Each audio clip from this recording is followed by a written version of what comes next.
Hello and welcome to UEFA Nations League match day 5. Only 2 games left in this group stage, and we have Alvaro, Romeo, Ronan, Murphy. Hello, guys, to analyze with us, the best games in Europe.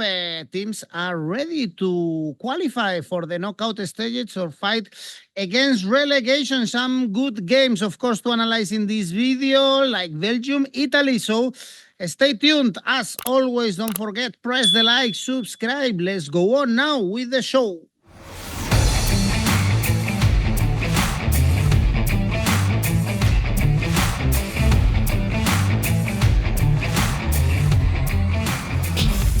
And actually, the first game we are going to analyze is Belgium-Italy. This is League A, Group 2, and here Italy and France are going to play almost for sure in the quarterfinals of this Nations League, but Belgium want to fight. They still have a slight chance to qualify, but in this show, in this channel, we know that Alvaro Romeo is not a big fan of Tedesco, of this new Belgium, and we have to say that he's been right in the recent times. Only 4 points for Belgium. They were lucky even in that comeback against Italy 2-2. They also lost to France, and Alvaro tends to go with the rival of Belgium, Alvaro. And I have to tell you that you have really great odds if you are back in Italy somehow for this game. Yeah, a draw no bet for Italy, 210, Asian handicap plus 0.25 for Italy, 176, meaning that if Italy draws, you get half a win. If Italy wins, you win. I think that I could stay happily there. Of course, you know, Belgium has quality players, and quality players can change the game in your favor anytime. But there are a few things that have to be said. Number one, the historic record between Belgium and Italy. Not that I care too much about this, but I think that it's worth mentioning. Belgium hasn't beaten Italy in a competitive game since 1972, so it's 52 years now. I think that it's much more important coming into this game what happened in the previous game. Belgium drew in Italy, true. But Italy wasn't reduced to 10 men in that game. Before they were reduced to 10 men, Italy was winning 2-0. And Italy has had very good performances against France as well. I think that Italy is better right now. They top the group. Italy is the highest scoring side in League A, altogether with Austria. And despite these two sides exiting the Euro in similar fashion, I think that we shouldn't overlook that Italy has a Serie A winning coach. And Belgium has Domenico Tedesco. Okay, and this is where I start. But Domenico Tedesco during the Euros had many players out of position, and some of the footballers weren't too happy with Domenico Tedesco's decision during the tournament and spoke openly about it. And don't ask 𝐬𝐵𝐴, who is, by the way, not in the squad, about Domenico Tedesco, because he may rant in your microphone for 30 minutes about him. I think that we shouldn't overlook the fact that in November we could see Belgium being relegated to the League B, and it would be the confirmation of a slow but existing decline. Belgium got only 1 win. It was against Israel, and Belgium was the FIFA #1 ranked team for months or even years. And I think that the new generation is not that bad. I mean, they still have footballers like Charles de Ketelaere, who is doing well for Atalanta right now. Romeo Lavia starts for Chelsea. Onana, Aston Villa. 𝐬𝐵𝐴, good player for Sevilla. Plus Romelu Lukaku, who was involved yesterday in a top-level game against Inter. But still, I think that not having Thibaut Courtois and especially Kevin De Bruyne in this squad is something that may cost Belgium. And the manager is not that good. Still, I mean, I think that Belgium could get something, but I'm going to back Italy, who has Barella back, by the way, and a player like Retegui in the squad. Retegui is scoring a lot of goals as of late. So Asian handicap plus 0.25 for Italy, 176. If Italy draws, you get half a win. If Italy wins, you win it. Well, we were very disappointed by Italy in the Euros. They were lucky to qualify to the knockout stages. Then they were very poor against Switzerland, but they kept Spalletti and it's paying off. Ronan, it looks like a completely different team after the summer. Yeah, I think perhaps his form is showing a bit too late. The Italians would have preferred if it had shown in Euro 2024, but it has shown in this Nations League campaign, and they've been excellent in this Nations League campaign. They've only dropped points, like Alvaro said, in that game against Belgium that they played already. They were winning 2-0 after 24 minutes. Then obviously Pellegrini was sent off just before halftime. That changed things dramatically. But if that red card hadn't happened, it could have been easily 3 or 4-0. And it's hard to see Belgium doing much against this Italy side if they can keep playing the way they have been playing so far in this campaign. And I think they can. They've been very good in the Nations League. They have lots of goals throughout the team, like Alvaro said. They're the joint top scorer, but they have goals from different players. 7 different players have scored for Italy so far in the Nations League, and Frattesi has 3 goals, and then they have 2 players on 2 goals. And if you look at the Belgium squad, the only player that they have on 2 goals in the Nations League so far is 𝐬𝐵𝐵𝐵𝗀, and he's not even in the squad. So between the total squad that they've picked for these 2 games, they've only 3 Nations League goals so far. One of those is from a defender. So it doesn't seem like a team that's playing with full of confidence, that are capable of creating too many chances and scoring too many chances at the moment. So the odds on Italy look fantastic if you trust Italy the way me and Alvaro seem to so far. Italy draw no bet is my main tip for this one at 2.06. I really like to look at that one, but it's even hard to look past Italy win 2.93. Those odds look amazing for Italy in a game where you would think that they should be favourite. Indeed, very good odds. Once upon a time, Belgium were very strong when they played at the 𝐿𝐵𝐵𝐴, but not anymore. And we saw how also they lost to France. Remember, the first goes first and second. They play the playoffs or the knockout to advance in the competition and be champions. The fourth is automatically relegated, and the third have to play out and see if they are relegated or not. Very likely Belgium are going to be third in this group. We are going to skip France Israel, because even without Mbappe, we think the odds are not good. It's only 1.1, and we are trying to find better odds in this Thursday in Europe. So our next stop is Greece. We have Greece-England. This is from League B in the Nations League, but it's a very interesting game because it was a huge surprise when Greece beat England.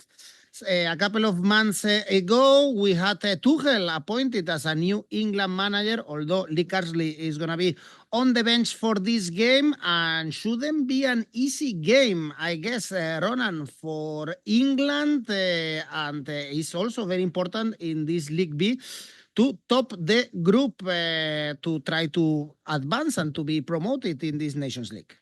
Yeah, it is. And obviously Greece won the previous game 2-1. So a draw for them would be enough to guarantee them the top place and automatic promotion. So England really need to win this one. And it's 𝐬𝐿𝐴𝐧𝐽's last game, like you said. So he obviously wants to go out on a high after starting off so well and getting so much praise for the way he had set up the team, introducing new players. But we all know he's not the man that's there for the long run. That's Thomas Tuchel. But I like the way he's continuing to try and introduce new players. There's 2 new call-ups in the squad. Lewis Hall, Taylor Howard-Bellis are both in the squad, and Curtis Jones from Liverpool, he's back in the squad. He's not a first call-up. He was obviously in the provisional squad for the Euros, but didn't make that squad. But he could be in line for his first cap too. So 𝐬𝐿𝐴𝐧𝐽 continues to kind of test out these players, give these players a chance, because many of them played with him at England under 21 level. So he's trying to bed in these players and get them international experience before Thomas Tuchel does come along. And you've seen many times where interim managers, they haven't really cared about that. They just wanted good results so they could put it on their CV. I won 4 games as England manager or whatever. But 𝐬𝐿𝐴𝐧𝐽 seems to be doing things differently, and you have to kind of commend him for that. It is nice to see. The only thing is that he needs to win these last 2 games to win the Nations League and put Thomas Tuchel in League A the next time around. So yeah, this is a game that England kind of must win. They're not going to miss out on the top 2, obviously, because they would have to hope they would have to lose both games and hope Ireland win both, but that's definitely not going to happen. As an Ireland fan, I can guarantee that is not going to happen. But so yeah, England they need to win and go up automatically. They could do without Thomas Tuchel starting off with a promotion playoff. It wouldn't be the ideal situation for him to start in, because it could be a tricky tie against a team like Belgium, like we've already talked about. So, yeah, England really need to win this one. So I think this is the one where they will go out to score lots of goals. They've scored 2 or more goals in each of 𝐬𝐭𝐴𝐺𝐵's games so far, apart from that loss to Greece at home. Greece have 2 or more goals in every single Nations League game so far. So total goals over 2.5 looks like a good one here, 2.19. But I think England are going to go all out to score themselves. So England over 1.5 goals looks really good at 2. Well, be careful, Ronan. Only 1 goal conceded by Greece in this Nations League. Optimistic, Alvaro, to grab at least a draw? Yeah, I mean, it could happen. Yeah, I'm not saying no to that. In fact, I like a few odds. For example, I know that it's a little bit of a silly abstraction, all right? But if you forget what happened in the last 2 months, and they put you right here in front of the odds, England to win 177, maybe you would take it as well, because, England has better players and, they are playing against Greece. But the reality is that England is in the League B right now, and they haven't done particularly well in this group. And the manager, 𝐬𝐭𝐴𝐧𝐧𝐶𝐜, the coach, 𝐬𝐭𝐴𝐧𝐧𝐶 is going to leave, and Thomas Tuchel is coming. So it could be a little bit of self-management from the players. I think that could happen as well in terms of, what is the credibility of a coach who is going to leave in 10 days? Not big, Still, England has the stars, but some of the stars are underperforming this season. I mean, I don't forget that Phil Foden and 𝐬𝐭𝐵 Bellingham, who are really good footballers. I love Bellingham personally. I think that Bellingham, if he plays as number 10, is one of the best footballers in the world. But, they are underperforming a little bit. And, this could be a double-edged thing. It's either Foden and Bellingham will bring in their bad form into the English national team, or maybe they find the English national team the place where they can forget about their struggles at club level and they can flourish. This can happen as well. But, I think that this game has to be also rated according to what the Greeks have done so far. And it's very impressive. Under Ivan 𝐬𝐵, they have recorded 5 straight wins in the last 5 games, and 4 of them in competitive games. Greece has a 100% winning record in the tournament, with a few footballers who are really playing well at club level and with the national side as well. 𝗵𝐵𝐴𝐶𝐴 being one of them. Constantelli has committed to the squad despite missing the last Europa League game against PAOK Thessaloniki, and he's a good footballer. 𝗂𝗵cie, he scored for Celta literally this weekend, and he didn't score the winning goal just because Bartra scored for Betis in the stoppage time. But there are some few Greek players who are doing very well. It wasn't a difficult goal, Alvaro? No, it wasn't. But but I tell you something. I think 𝐬𝐵𝗿𝗀 wasn't a big fan of this footballer, and 𝐬𝐵, looked at his numbers and said, "All right, maybe it makes sense at least to have him in the squad." But anyway, I want to make this big introduction about how Greece has been good, because against England, I think that they deserve the win away, and they were better. And I was speaking to some English fans after the game, and they were telling me, we didn't know that Greece could play football that well, actually. And they were very good. So for this game, look, as I said before, England to win 177. For those who believe in England, I think the money is about right. But in my case, I'm going to coincide with Ronan's angle here. Over 2.5 goals, 212. I think the money is really good. The firepower is there for England, but also for Greece. I don't think that Greece is going to chicken out in this game. I think that they will attack as well. Over 2.5 goals, 212. All right. Well, in this group, sorry, Ronan, but we are going to skip Republic of Ireland, Finland, also to be played on Thursday. Next game on Friday, Denmark, Spain. This is for League A, Group 4, with a draw. Spain is going to be first top of this group. Is not easy to go to the Parken Stadium. Denmark have a really good record there, and even Spain struggled a lot to beat Denmark. Only last month was 1-0 in Murcia. Some important absences in Spain. Alvaro, perhaps even Lamine Yamal, who didn't play with Barcelona at the weekend. So it shouldn't be easy for Spain. The odds are kind of low, in my opinion, only 1.8. I think this could be a tricky one. It could be a tricky one, yeah. I agree with you, especially because we shouldn't forget that Spain has many absences as well. I mean, Spain has secured, by the way, a top 2 spot, and they are through the quarterfinals. But, the amount of players missing. Look, Unai Simón is out, and I still believe that David Raya can be even better than Unai Simón, so I'm not too worried about that. But then Carvajal, Rodri, Lenormand, and potentially Lamine Yamal. Rodri, Carvajal, Lamine Yamal are probably the best 3 footballers of Spain right now, and Spain is missing them. It's true that Spain seems to be a little bit bulletproof against injuries, in the sense that even despite having plenty of players, plenty of missing players, during this Nations League, they are capable of getting results. I mean, that is something that we have to give to Luis de la Fuente, who, by the way, in his last press conference, he said something weird. He was very self-vindicative. Probably you remember this, Edu, because I think that the Spanish FA is not rating him very well. I think that he should have had already like a better contract extension than he did. And, I can understand totally the Spanish manager. But, I think that this game is going to be not as straightforward for Spain as it looks like, but still the odds are favorable for a couple of things that I really like here. Spain winning the second half 2-15. The truth is that the money is good, and I know that Spain is missing many players, and I have said that, but Spain has been bulletproof to the misses. And Spain to win 2-0, 280. Spain doesn't concede many goals. We have to say that. And Denmark is not a particular, team that scores a lot against you. Denmark has not beaten Spain since March 1993. And the strikers of Denmark are good, but they are not intimidating or formidable. The likes of Poulsen, 𝐿𝐵𝐼𝐻, Højlund. So, I think that maybe I'm inclined to back Spain, despite keeping in mind that they have so many players out.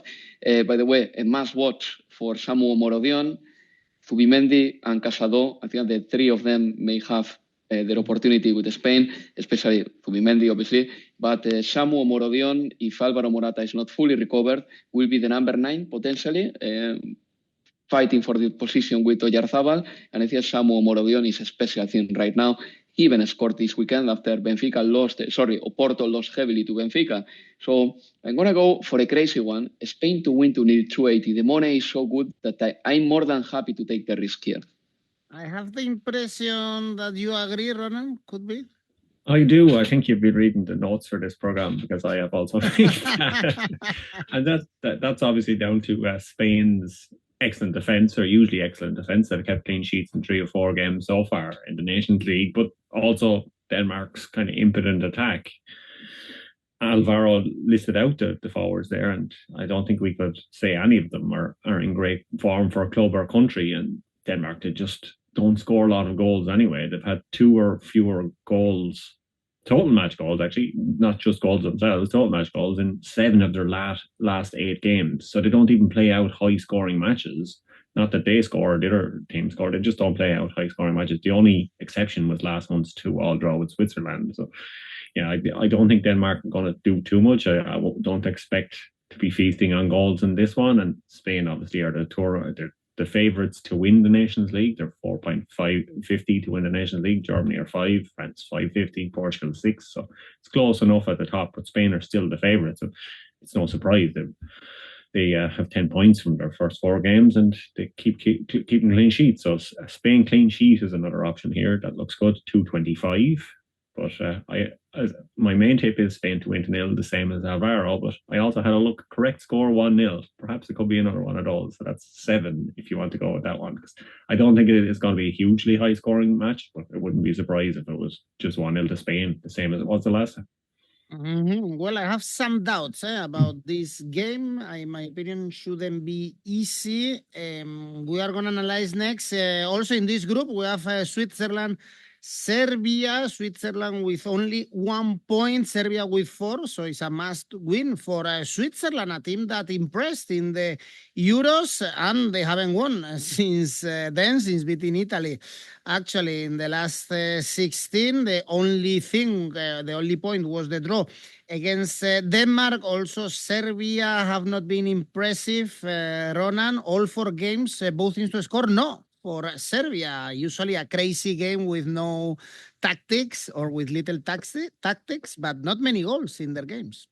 No, there hasn't been, and I'm not sure we're going to see many goals in this one. We could see a heated atmosphere from some of the visiting fans. If you remember back to the 2018 World Cup in Russia, there was big kind of problems with Serbia and Switzerland.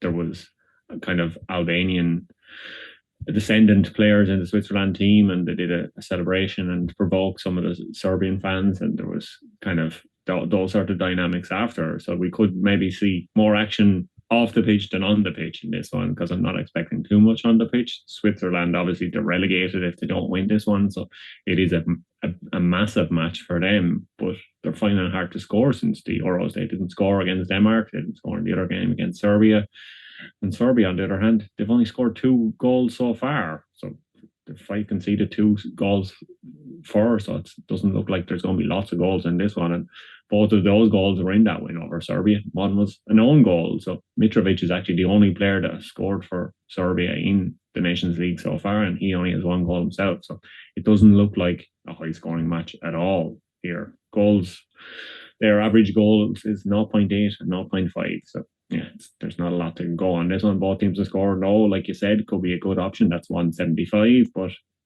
probably easier is to move away just in case it does end up being a 1-1, which you can't rule out. A total goals under 2.25, 1.86 could be a good option. Okay, Ander, in your opinion, as I said, it's interesting to highlight only 2 goals scored by Serbia, only 3 goals scored by Switzerland. Alvaro? Yeah, my prediction overall for this upcoming 2 weeks is that Switzerland will probably end up having 4 points and will most probably suffer relegation. I think that they are going to win this game. And then, Serbia somehow will snatch a point against Denmark, and, they will end up with 5 points and Switzerland with 4. But I think that Switzerland will win this game. I don't know exactly what happened to them after the Euro, because they haven't changed managers. I think that the squad is similar to the squad they had in the Euros, with the exception of Sommer, who is no longer there. But, there are a few good players still in Switzerland. They have players who can control the game, and, they can also push forward with good footballers who are quick, like 𝐬𝐿 or especially Brill and Bolo. And when it comes to Serbia, look, I think that the Serbian side is missing creativity, spark. Against Spain, they got totally dominated, especially in Spain. In Serbia was a different story, because in the first half, Serbia had chances, and I remember that one that 𝐬𝐿𝐵 had that couldn't score. It was so clear. But, Serbia has many competitive footballers, especially in the central channel, good strikers, decent central defenders, rocky midfielders, but then I think that they are missing speed, good wingers, and in football games you also need players like this who can make the difference on the flanks, and I don't think that Serbia has that. I think that Serbia is going to lose here. I believe that Switzerland can win it, because they are better, because in the Euro they proved that they were a better side, and despite having had a rough Nations League run, I think that they can beat the Serbians, who are not particularly strong away. So Switzerland to win 183. All right, this is for Group 4 in League A. Next game is Scotland, Croatia. This is in Group 1. And here also Scotland with only 1 point, Croatia with 7. So Portugal is topping this group with 10. So the Croats must win if they want to catch the first spot. The Scottish must win if they want to avoid the direct relegation. Not looking good for Scotland. Alvaro only 1 point with that draw in Portugal, although, for instance, we saw Croatia-Scotland only 1 month ago, and Croatia suffered a lot to win. It was a 2-1. Well, they always seem to do that, right? I mean, masters of tight margins, no? As 𝐻𝐵𝐴'𝐻𝐿 used to say. Yeah, I think that I coined that term, but anyway, it's my personally. But anyway, okay. Look, I just believe that Croatia, they are quite loyal to their style still. I mean, inevitably, they haven't changed managers, and yes, a few footballers have dropped over the last years. No, for example, like Ivan Rakitic comes to my mind, but we know their lineup pretty much. I have seen the stats in this Nations League, and they are pure Croatia. So basically, they wait, they let their opponent have the ball, but then when they recover the ball, they have a good passing accuracy. And, this is Croatia. I mean, they don't go crazy for the pressure because they cannot do it. I don't feel they have the physicality to do that. And when they recover the ball, their passing moves are very good. The best thing they've got, obviously, is the midfield line with we know who they are. And on top of that, I will add a player that maybe we don't talk a lot about, but Mario Pasalic is a very important footballer for Atalanta. He scores goals coming from the second line, and this weekend he scored as well in the game against Udinese, and he goes a little bit unnoticed maybe because 𝐬𝐵𝐴'𝐻𝐿 and 𝐿uka Modric are more important in the team. But, all together with Guardiola and then up front with the likes of, for example, 𝐿𝐵𝐴'𝐻𝐿 or Mayer. I mean, Croatia is a team that will stay competitive. I think that they won't get intimidated about playing against Scotland. And I think that Scotland hasn't been particularly terrible, but on the other hand, in the small margins, they tend to lose, contrary to what Croatia does. For example, they have lost by the 1-goal margin 2 games. Then they drew with Portugal at home, which is very promising, I would say. And coming into this game, they should take the positives of that game.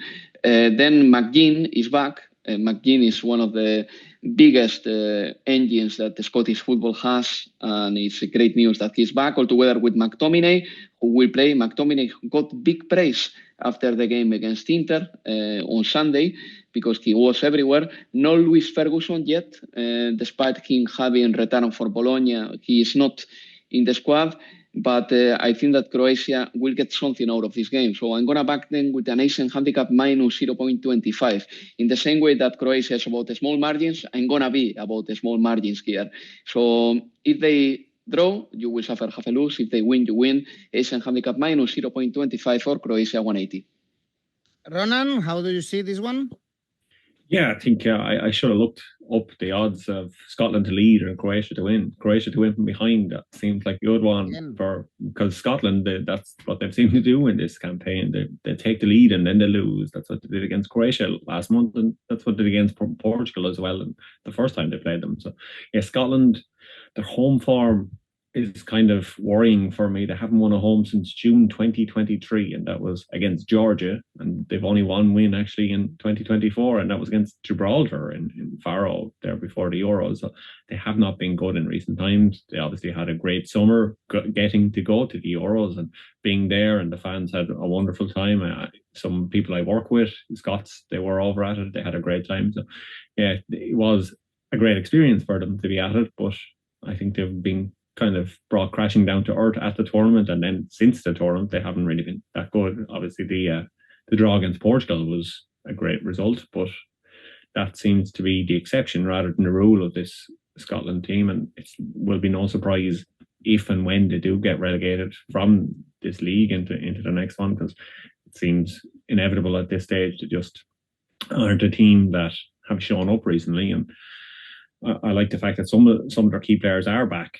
obviously we've seen them play well for the club form, but I don't think they have the same strength and depth throughout the team that perhaps Croatia do. I think Croatia are a better team in multiple areas of the pitch, where Scotland are sometimes relying on players from the Championship or the Scottish Premiership kind of to fill in some of the gaps, and that can be their downfall, and it could be their downfall again here. So yeah, I think this could be an entertaining match, but like Alvaro, I think it's going to be a close match that Croatia will probably win. So total goals over 2.5. I like the look of in this one, 1.98. Croatia win, obviously, straightforward win is 2.12. But I also had a look at combining that with Alvaro's tight margin comment that he created himself. He should trademark that one. Total goals over 2.5 and Croatia to win by just one goal is 5.80. I like the look of that one. That could be a good one on a bet builder if you can find that one. But I'm actually going to agree for the main bet with Alvaro. Croatia Asian handicap -1/4. It looks really good for this one because I think Croatia will get something from this game. Well, if you think this should be an entertaining game, next one is Portugal-Poland. And in this group, Poland is the team with more goals in their games, 7 goals scored, same as Croatia and Portugal, but 9 conceded, and Portugal must win to secure the first spot. Only 1 draw against Scotland. They beat Poland, for instance, 3-1 with Cristiano Ronaldo scoring. So Portugal super favorite, 1.3. There is no value there. Ronan, where do you see the value? Yeah, see them looking past Portugal, to be honest, because they will qualify if they get a point. So it's not a match that they need to win at all costs or need to win big. And the odds on Poland are huge for a team that in recent years have been fantastic. But obviously Lewandowski has fallen off at international level, not club level as we all know, but yeah, he's fallen off at international level. His only goal was in this tournament has been a penalty in their opening match, but they do have other players who have stepped up and scored themselves. They have as many goals as Portugal have in the group, which is an impressive statistic in itself. And three players have 2 goals each. So yeah, I think this is a team that has goals when you look past Lewandowski. So it won't be as easy perhaps for Portugal as the bookies are saying it will be on paper, because the odds for Poland are massive in this, and it's kind of very surprising. So I think there is value to be found in the Asian handicap market here. Poland Asian handicap plus 1.5 is almost 2, so it's hard to look past that, because it wouldn't be a surprise if they lost, but equally it's not going to be a surprise if they only lose by 1 goal, and then you'll be laughing with that one.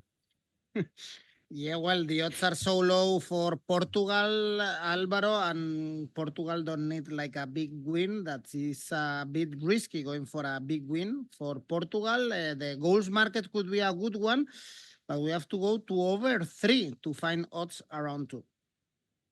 Yeah, okay, maybe Portugal doesn't need a big win, but the Portuguese fans will be demanding that, I guess. And, Portugal is playing at home. They've got all the firepower. If things don't work, Roberto Martinez can bring in more quality from the bench. So this is the kind of game in which I think that I wouldn't be too surprised if Portugal gets a heavy win over the Poles and they manage to hammer them.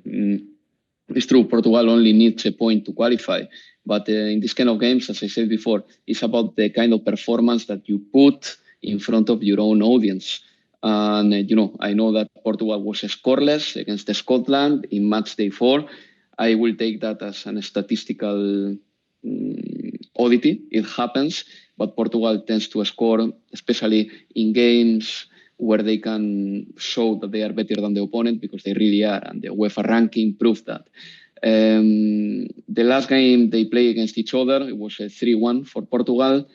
Then I don't forget Cristiano Ronaldo. I mean, Cristiano Ronaldo is still there, and I wouldn't back him to score in a big game these days. But in this kind of games, yes, I back him, because I think that he's one of these footballers that tries, and he's got 17 attempts already in the Nations League. So every time he's on the pitch, he tries to leave a mark in the game, and he has scored 3 goals already. So Ronaldo to score 195, I like it. And there is one other odd, which is exactly the same in terms of value gained, which is Asian handicap minus 1.5 for Portugal. So it's a contradiction with what Ronan said before, because I'm going to go for a different thing.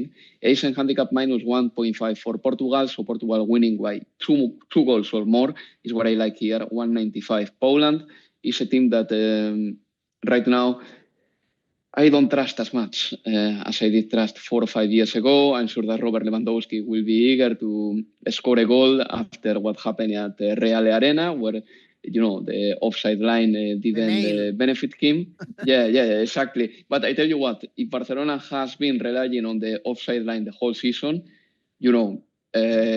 they shouldn't change the plan anyway. I think that it worked okay for them.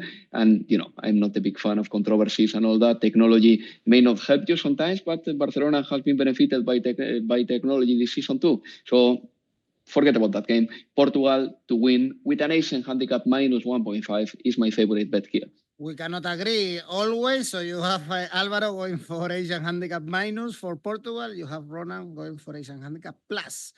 For Poland, we shall see next week who was right. And let's jump into the games on Saturday. We go down to League B because Group 1 is very interesting. We have Czech Republic with 7, Georgia, Albania with 6, Ukraine with 4. So everything can happen in this group. And we are going to make a stop in Albania, Czech Republic. Albania, as I said, 6 points because they beat Georgia away and Ukraine also away. Still no wins at home because they lost to Georgia.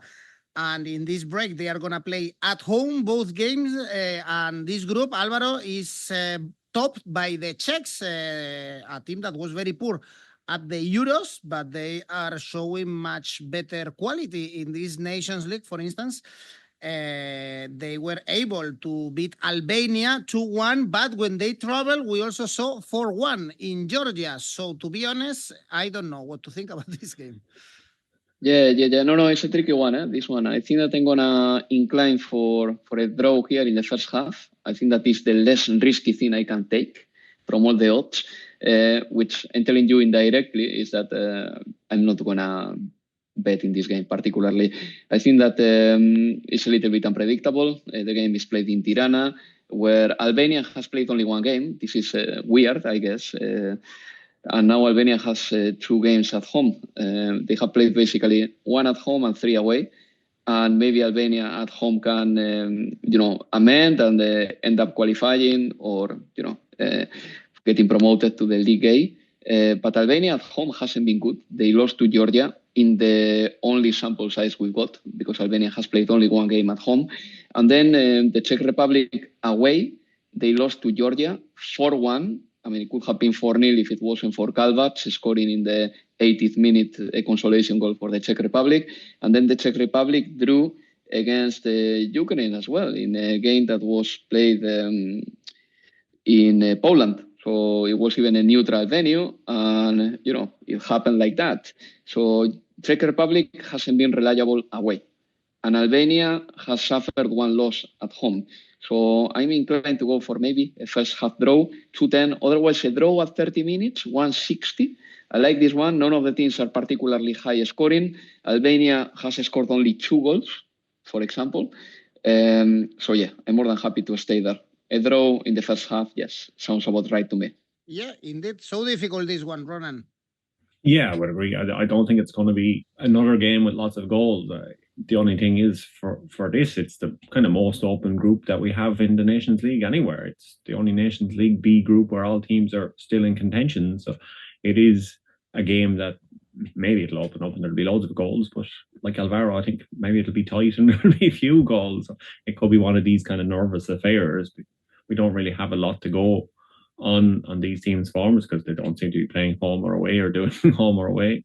The Albania, like Alvaro said, they've only played once at home this year. They played in Parma against Chile. They played 2 matches in Hungary before the Euros. So they need to put on a show for their home fans. But yeah, I think they will try to, but it will be difficult because these aren't teams that score lots of goals. Albania's results have all been low scoring in the Nations League so far. Both teams have scored. No has happened in 3 of their 4 games so far. So yeah, I don't think it's going to be a hugely high scoring one. So Albania double chance could be a good option. 1.69 kind of ties into Alvaro's draw prediction. If you don't have any faith in the Czech Republic either, the Czechs' defence has improved after a slow start after the opening 2 games, and they've only conceded 1 goal in the last 2 games, and that was a penalty against Ukraine. So they haven't conceded any open play goals in the last 2 games. So for me, it just looks like this is another match to focus on the total goals market under 2.25. That's 190.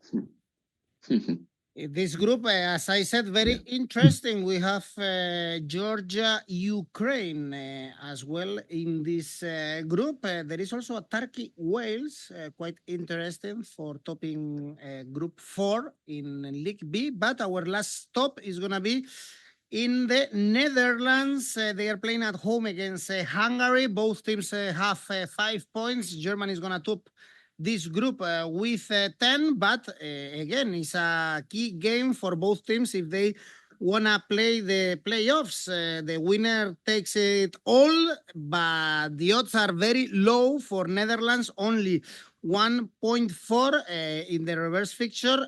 Ronan was a draw, 1-1 in Hungary. Netherlands, these big favorites for you, 1.4 only?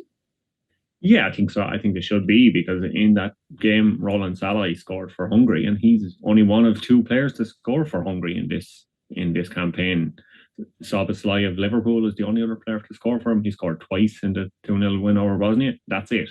After that, they weren't scoring goals in matches. So they haven't been scoring lots of goals. And I know Netherlands haven't kept a clean sheet yet, but I think this could be the one where to do it. That's going to be my tip for this one. Netherlands clean sheet 2.15.